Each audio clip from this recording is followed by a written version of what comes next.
Bismillahirrahmanirrahim. Assalamualaikum warahmatullahi wabarakatuh.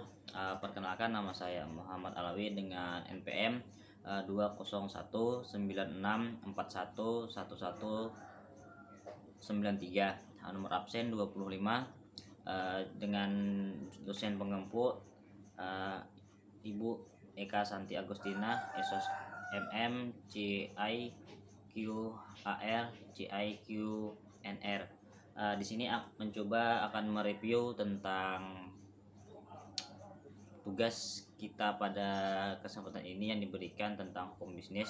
Kita akan mereview yaitu permasalahan yang dihadapi oleh kita saat ini, yaitu kelangkaan minyak goreng, di mana pada masalah kelangkaan minyak goreng ini terjadi ataupun munculnya pada akhir tahun 2021 kemarin. Kendatinya pada saat ini pemerintah telah mengeluarkan kebijakan-kebijakan untuk mengatasinya. Namun sampai saat ini, sampai Maret kemarin 2022, kelangkaan minyak goreng masih tetap ditemukan. Ada kebijakan pemerintah yang mendorong kelangkaan namun menguntungkan korporasi sawit. Sementara semenjak permasalahan minyak goreng muncul, pemerintah sedikitnya telah mengeluarkan 3 kebijakan dalam waktu berdekatan. Yang pertama, mensubsidi minyak goreng kemasan dengan dana perkebunan kelapa sawit yang dikelola oleh Badan Pengelola Dana Perkebunan Kelapa Sawit atau BPDPKS. Kedua, yaitu Peraturan Menteri Perdagangan atau Permendag nomor 1 tahun 2022 tentang penyediaan minyak goreng kemasan sederhana untuk kebutuhan masyarakat dalam kerangka pembiayaan oleh Badan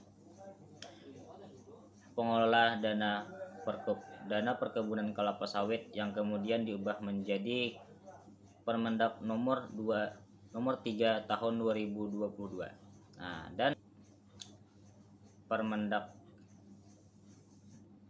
nomor 6 tahun 2022 tentang penetapan harga eceran tertinggi atau HIT minyak goreng. Akan tetapi dalam kebijakan tersebut belum mampu menjawab permasalahan yang ada saat ini. Pada Maret 2022 kemarin, antrian minyak goreng masih terjadi. Sebelumnya bahkan ada dugaan penimbunan di berbagai tempat. Alih-alih mencari akar permasalahan, pemerintah justru mencurigai warga melakukan penimbunan minyak goreng tersebut.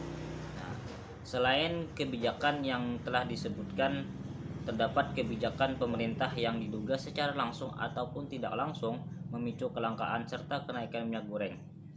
Kebijakan tersebut adalah program Mandatory Biodiesel 30% atau B30.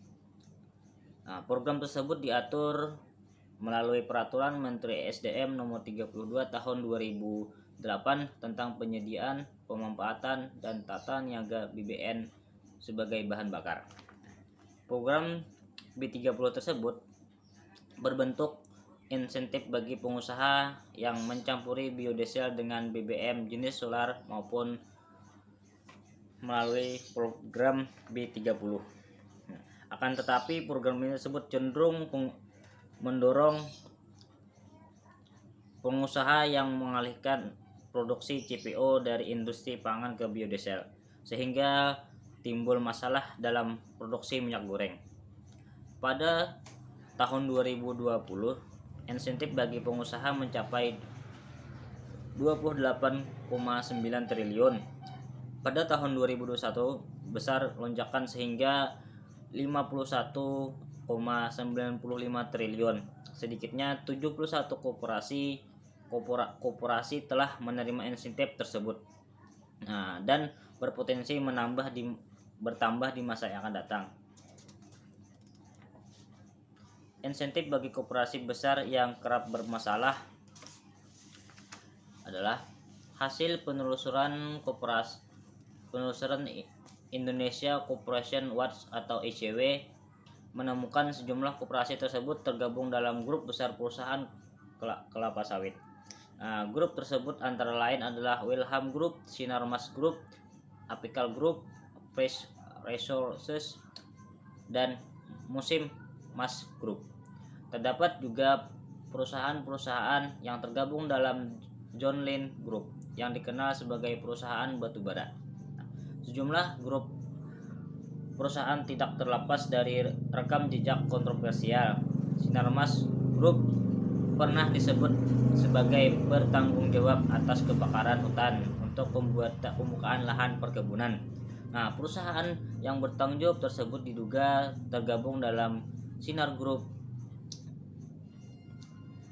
melalui Asia Group dan Favor atau AVV. AVV menguasai 27 perusahaan perkebunan baik lokal maupun yang memperkerjakan pegawai Sinarmas. Nah, adapun perusahaan sawit milik Wilhelm Group sempat diselidiki oleh kepolisian dan Kementerian Lingkungan Hidup dan Kehutanan dalam kebakaran hutan dan lahan. Nah, jadi di berbagai masalah ini, perusahaan-perusahaan ini ada sedikitnya untuk menimbulkan artinya kecenderungan untuk masalah artinya bertanggung jawab dalam produksi ke kelapa sawit minyak goreng tersebut. Nah, kemudian kelangkaan ini terjadi salah satunya pertama dari kelangkaan yang di peraturan pemerintah yang pertama tadi menetapkan harga eceran itu 14.500 per liter. Nah, sedangkan sehingga menyebabkan masyarakat adanya antrian yang berkepanjangan untuk membeli minyak goreng murah.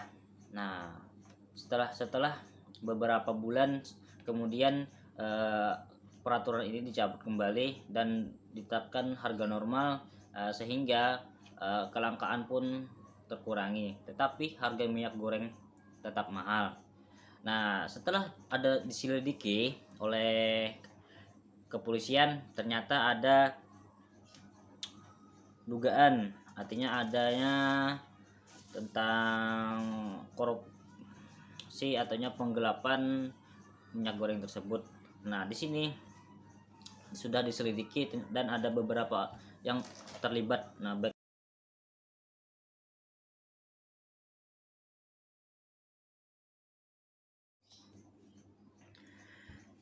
setelah tadi dalam kasus kelangkaan minyak goreng ini, pihak kepolisian menyelidiki dengan adanya berita ini, maka